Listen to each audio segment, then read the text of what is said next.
Take a look at the contact system here. You can see I've got some shortcuts on the screen for Jack Black and Boris Yeltsin, and as I mentioned before, you can resize the widgets at will, which is really cool. So you have all sorts of options for, whether it's going to offer two different things you can go to, just one, just clicking on the picture. You could have this one sends a text message to Jack, whereas this one calls him. It's all very easy to do, really nice. Shortcuts for this home screen you can define, go directly to your favorites, so you don't have to wade through the entire list, although you always can.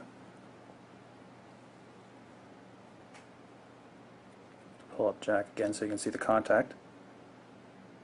The star there shows that he's one of the favorites.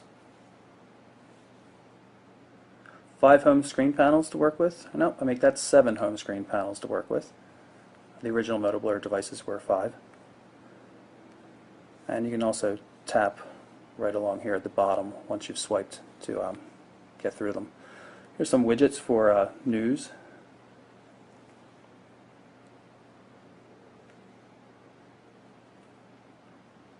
And basically it's just hooked up to RSS feeds. Take a look at the music player.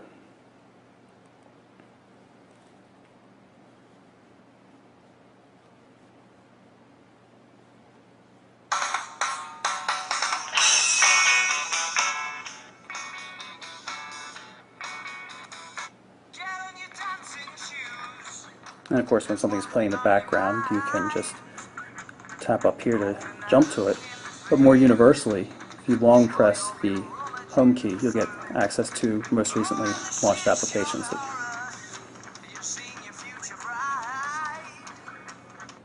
If I press this convenience key on the right hand side of the device, it'll pull me up into the calendar application. There's support for multiple calendars, Gmail, Exchange, that kind of thing. Sorted views, and you can disable calendars that you don't want to show up as well. Go back to the home screen, and I mentioned the multiple home screen panels, but there's more to it than that. The menu key right here, you'll see something called Profiles, and it allows you to define different setups with different configurations of widgets and things like applications and stuff like that, just so you can quickly sort through your life and switch between work modes and play modes.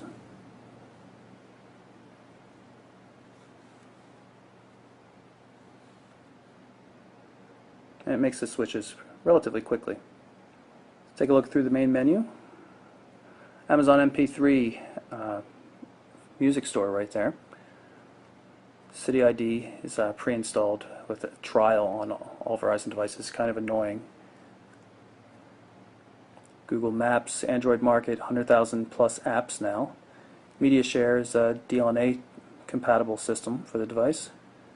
Google Navigation with Maps, Quick Office for Document Viewer, Need for Speed Shift. Has visual voicemail support.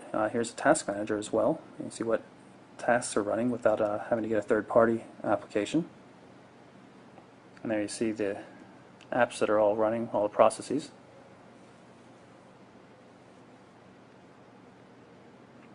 And VZ Navigator is also installed if you prefer a paid-for system for navigation. In terms of instant messaging, Google Talk and Skype Mobile. You can also place calls over Skype. And of course there's a voice command system, which is pretty powerful. Please say a command. There's also support for Google's voice search. Dairy Queen in Morrisville, Pennsylvania.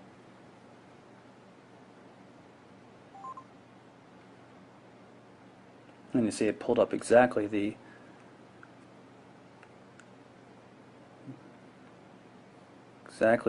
store I was looking for in Morrisville, and I just tapped through here to pull it up into Google Maps.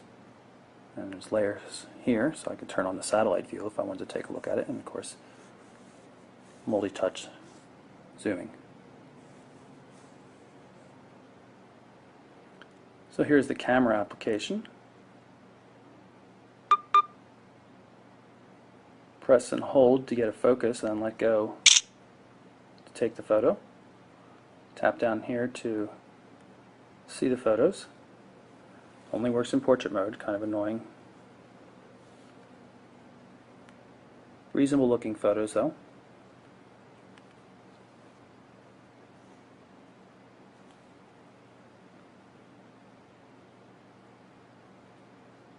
Switch to video mode, records video at 720 by 480 pixels.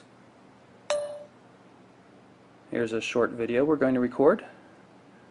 As you note, it says DVD quality. Also got to see that the finger doesn't have to be too far over to get in the way. And we'll go back to the gallery and play that video.